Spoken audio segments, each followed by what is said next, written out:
Okay, so let's unpack this. Have you ever wondered about those figures, whose names echo through history, but they're true stories, often lost in, well, a fog of mystery and sometimes wild speculation? Yeah, definitely. Today, we're diving deep into a really fascinating one and undeniably controversial figure, Albert Pike. Oh, absolutely. Pike is a major one. He wore many hats, didn't he? A poet, a lawyer, Confederate general. right, a general, and crucially, the sovereign grand commander of the Scottish Rites Southern Jurisdiction. That's a big title. Cute. And if you've heard his name, it's probably connected to his massive work, Morals and Dogma. And that's the one. So, our mission today, really, is to try and separate Pike's actual philosophical legacy, which is powerful, from all the dramatic, often totally unfounded conspiracy theories that have kind of stuck to his name for, gosh, over a century now, right up into 2025. We want to give you a shortcut, sort of, to being genuinely well-informed, uncover some surprising facts, maybe some real nuggets of insight. And what's really, fascinating here is how Pike exists right at that intersection. You've got genuine intellectual contribution on one side, Yeah. and then this intense public myth-making on the other. It really raises a big question for us, doesn't it? How do we distinguish? Exactly. How do you tell the difference between real historical influence and just exaggerated stories, often completely fabricated narratives? That's the challenge. That's what we're trying to tackle. Absolutely. Okay, so let's start with the foundations. Pike's Masonic writings, especially that huge one, Morals and Dogma. 861 pages, published way back in 1871. An absolute doorstop of a book. Right. But what's really crucial to get about this text is that Pike himself, he didn't present it as like the final word, the definitive doctrine. No, not at all. He actually called it a philosophical guide. He even said explicitly, everyone is entirely free to reject and dissent from whatsoever herein may seem to him to be untrue or unsound. And that distinction is, well, it's vital. It's a key insight. Yeah. He was offering a framework, really, for personal spiritual exploration, not some rigid dogma you had to swallow whole. Right. And the true nugget here isn't just what he pulls from, the sources, but how he wove these ideas together from incredibly diverse ancient traditions, Egyptian, Phoenician, Hindu, Buddhist, Abrahamic texts. All over the map. Yeah, into this coherent kind of universal philosophy for Freemasonry.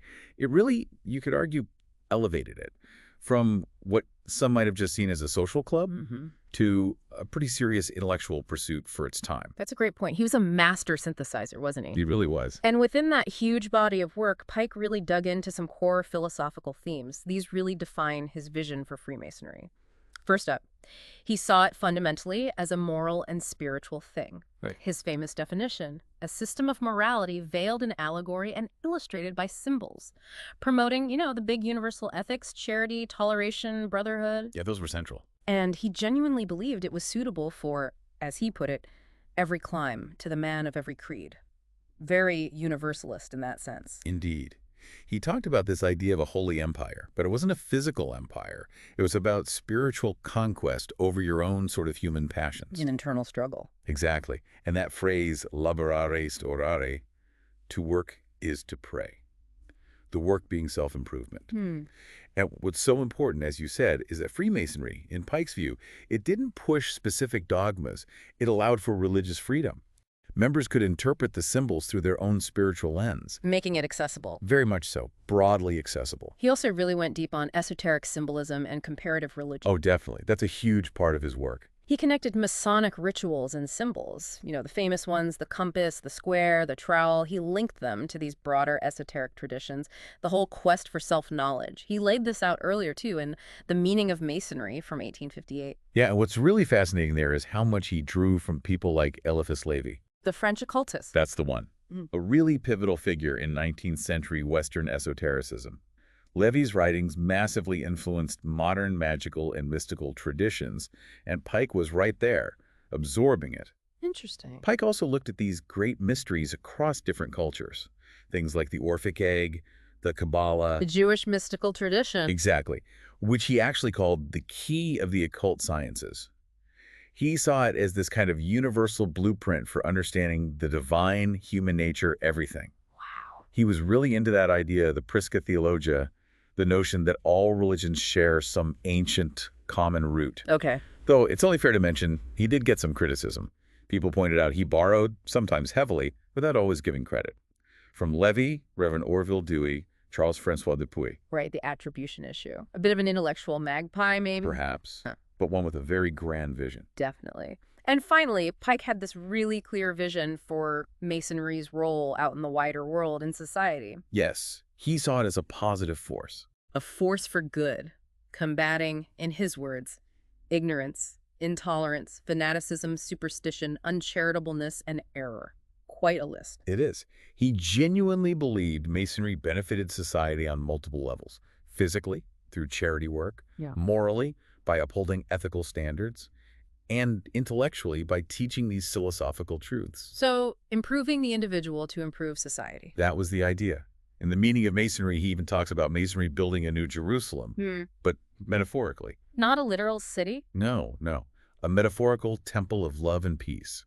His vision was really for a transformative institution, improving people and communities from the inside out. So he clearly left a huge mark within Masonry. But what really cemented his sort of towering stature was his influence within the organization itself, right? Absolutely. Yeah. Especially as Sovereign Grand Commander of the Scottish Rite's Southern Jurisdiction. That's essentially the top spot, the most influential Masonic leader in the American South for that specific branch. And the Scottish Rite is known for being more philosophical, right? Exactly. Deep philosophical teachings. And Pike completely transformed it. He rewrote its rituals, centralized its structure, made it much more cohesive. And morals and dogma became the key text. It became the cornerstone text, widely distributed for decades, though, again, meant for study and reflection, not like rote memorization. Okay.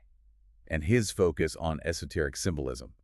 That significantly boosted the Scottish Rite's intellectual appeal. It attracted people who were looking for philosophical depth, not just fraternalism. And that's still relevant today. Clearly. Yeah. You look at the 2011 annotated edition by Arturo de Hoyos, over 4,000 notes in that thing, clarifying, contextualizing Pike's ideas for modern readers. It really brought Pike back into focus within the Scottish Rite. So while Pike definitely connected Freemasonry with these broader occult traditions, I think Arthur Edward Waite called the Scottish Rite under Pike a seminary of occult study. That's right, he did. He also faced criticism, didn't he? Oh, yes. Some found his perspective too Christian-centric, despite the universalist claims. And his writing style, well, it could be verbose, let's be honest. It can be a bit dense to get through. Yeah, I can imagine 861 pages might get a bit wordy. Just a bit. But despite all that, he's still often called the most influential Masonic thinker in the U.S. His works are genuinely still studied in lodges, in programs like their Scottish Rite University.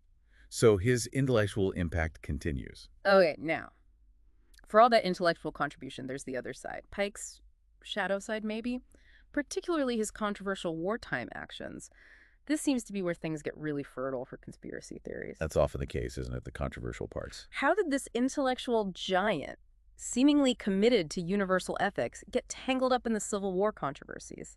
Especially these allegations connecting him to the Klan. Well, Pike did serve as a Confederate general. That's historical fact. He was also a commissioner to Native American tribes during the Civil War. He was later pardoned, swore allegiance back to the Union. But the claims about the Klan, this is where it gets murky.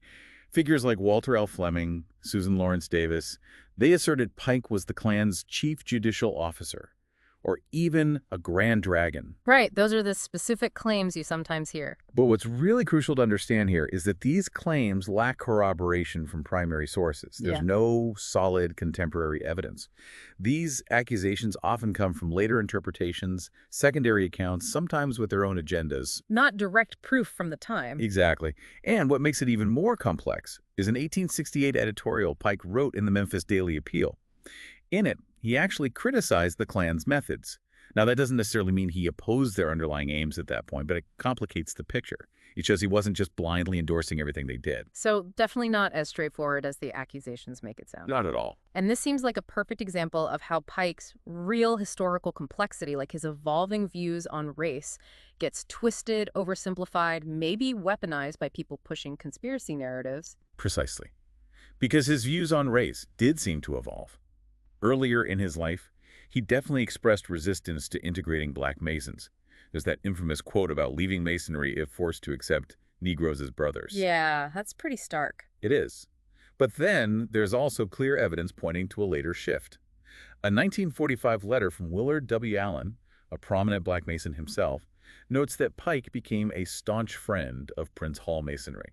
Prince Hall Masonry being the historically black Masonic fraternity. Correct. And apparently, Pike even gifted rituals to Thornton A. Jackson, who was a major figure in Prince Hall Masonry. Really? That's quite a contrast to the earlier stance. It is. It suggests a significant, if maybe late, evolution in his personal views.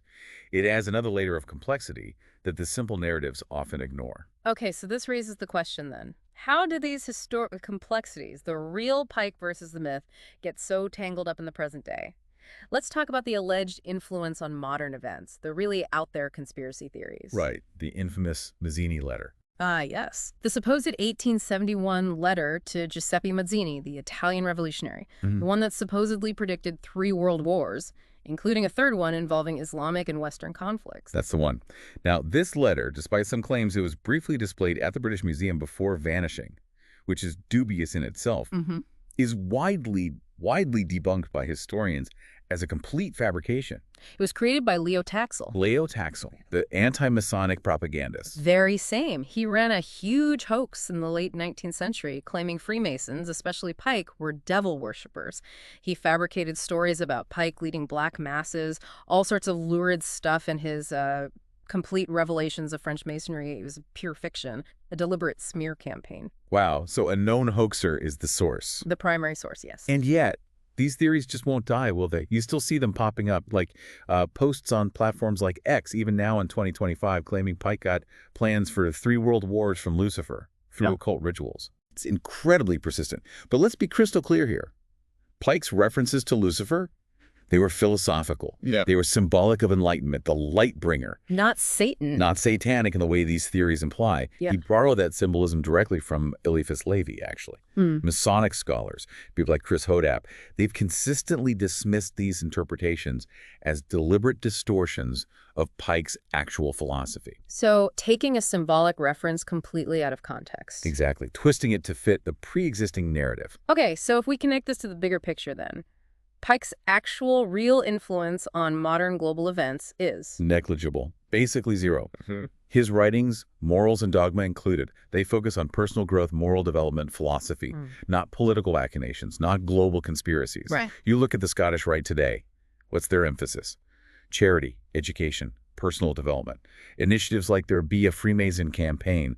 That reflects Pike's actual vision, improving society through individual virtue, not trying to secretly control the world. That makes sense. You know, the toppling of his statue in Washington, D.C. back in 2020, that really underscores the point, doesn't it? How so? Well, the reason it came down, the primary driver, was his Confederate past.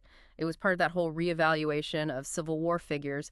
It wasn't because people thought he was secretly pulling the strings of global events through Masonry. That's a very good point. The controversy was historical, tied to the Confederacy, not about some ongoing Masonic plot. And you look at current events, people try to link to these things. Like, I don't know, the NBA's ratings challenges, that's market dynamics, viewing habits changing. Right, or social media, things like that dangerous blackout challenge. That stems from algorithmic amplification, teen psychology, sadly. It has absolutely nothing to do with Pike's 150-year-old esoteric writings. So the links just aren't there when you look critically. Not in any credible way. In 2025, Pike's legacy, it remains profoundly relevant within Freemasonry, especially the Scottish Rite. His philosophical insights are genuinely studied. That annotated morals and dogma really helped clarify his sources and revitalize interest. And his emphasis on universal morality, tolerance, that does align with modern Masonic efforts towards being more inclusive. But his influence on broader society outside Masonic circles. Massively overstated by the conspiracy theorists. Significantly. Yeah. It's just not reflected in reality. So, okay. What does this all mean then? We've done this deep dive into Albert Pike's world, from, profound philosophy to these incredibly persistent myths.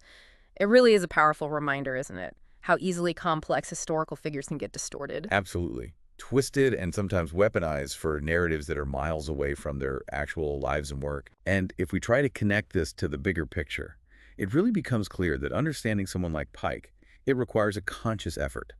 a deliberate act of separating his genuine contributions, his call for personal enlightenment, societal good, that sort of thing, from all the sensational fabrications that have built up around him. Yeah, you have to actively sift through it. You really do. And maybe this raises an important question for you, listening right now. What other figures, or maybe movements, might you encounter? Perhaps even in today's news headlines, where it's just as crucial to apply that same critical lens to really seek out the genuine knowledge that lies beyond all the noise and the hype. That's a great question, food for thought. We really encourage you to reflect on that and maybe, engage in your own deep dives into topics where you suspect truth and myth might be getting tangled up.